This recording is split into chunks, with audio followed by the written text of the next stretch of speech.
Hi, I'm Michael Schade, I'm CEO of Fish Labs, and we're here to talk about Galaxian Fire Alliances. So it's a strategy MMO.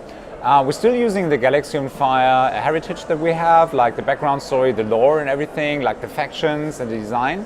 But we thought it'll be nice to reach out to different players that like to have a game that's a little bit more slow-paced. We got our structures menu here, so you got your gas extractors, crystal. That planet is not good for metal, which is why there's no metal in here. Then we have our shipyard, where we build our ships. So we see I'm just currently building some advanced fighters. We can shortcut that as well. And have a look. So we got standard fighters. For advanced fighters, I need to find a blueprint. We do this with long-range scans where you find missions. So we also have a PvE part in here. And those PvE parts give you credits, they give you XP, and sometimes they give you valuable items like blueprints or even artifacts. Yeah. So then you got the different ship classes here, like fighting classes, but also freighters to move resources from one planet to another. And we got our carriers here, and the carriers are good for organizing your fleets. So if we zoom out, we see that's our solar system level here. Right now there's only one planet in here. Let's jump to our home system. That's where we start. So you see 3 planets, and this is your home instance, so nobody can attack you. So you can get familiar with the game. We got a nice tutorial. That's the commander that tells you what to do. So the tutorial is fully interactive. You don't have to follow the tutorial. It just gives you advice. And once you achieve certain things, then you get your extra reward and XP and stuff. And within this very first solar system, you have an NPC. We called him Nico Peter Coswick. And you can attack this guy, so you get familiar with how do you organize an attack. And you can get information on the planet before that. So what's the quality of the planet? How many slots do you have? What's the condition on getting resources like metal, gas, and crystal are the 3 main resources that we want to harvest here. So we already have 80,000 people signed up for Galaxian Fire Alliances. And by the end of the year, we think we're going to have like 200,000 people already signed up for it. So that proves to us that although the hardcore open space action game fans, they also like to have this idea of conquering planets, playing with others. I think this multiplayer idea that's very attractive, that you can have friends and you work together. So you build up your fleet in the system, and once you are happy and you feel comfortable enough to enter the PvP area, then you can use your jump gate and enter the big space. And now we can zoom out and see that's the galaxy. That's where I am now. So all my enemies now, when they watch the movie, know where I am in the galaxy, where's my home base.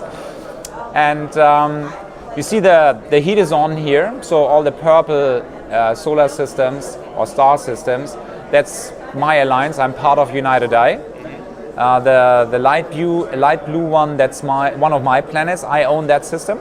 And the red one's obviously Brave New World. We are at war with Brave New World. And I can check in here, see there's an attack bookmark. So one of the players of my alliance said, I want to attack these guys. So there's 6 planets. It tells me there's 6 planets. 1 planet is under attack, and I can have a look into that system. And there I see there's a name underneath the planets, and so you see the other planets, the other players who own those planets. And if I want to attack one of those guys, I ideally send some spy drones before I do that, so I know what's going on that planet. So and then I can check in here and send some spy drones.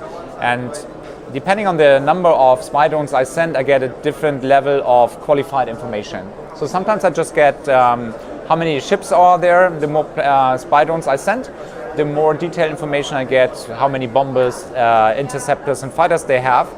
However, the more spy drones I send, the more likely I get discovered, and he knows I'm gonna attack very soon. So there's a balance, how much information, how much intel I want to get. Obviously, we want to reach out to new players who think maybe a D-pad 3D open space game is too complicated.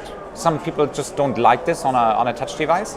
And with a strategy MMO, we have something that's I would say it's even better suited for the mobile device for the touch interface, because it's very intuitive. You have your planet and you can swivel it around and tap structures and build that up. So it's really made for the platform.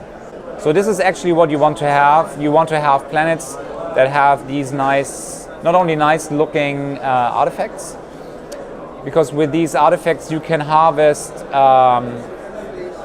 these citadels. You can harvest the artifacts and then assign them to the ships that give you a bonus. The beauty about an asynchronous multiplayer game is you don't have to be online at the same time. So you can do stuff, send resources to your friends and help them to build more ships and stuff like that, or synchronize attacks. But at the same time, obviously, we want to reach out to new players who think maybe a D-pad 3D open space game is too complicated. Last but not least, we have also some RPG elements, so that's not the final UI and the final design.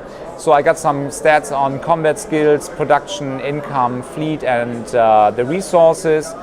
I can assign skill points to those talents and improve my stats here. And if you look at the profile side, so you see I'm currently level 78, I'm Colonel, and I can manage up to 15 planets. I'm owning 9 planets right now. And you can always increase that number of planets, but also the number of ships and carriers that are limited by your current level. I can add more planets and carriers and ships by these extenders. Those are one of our premium items.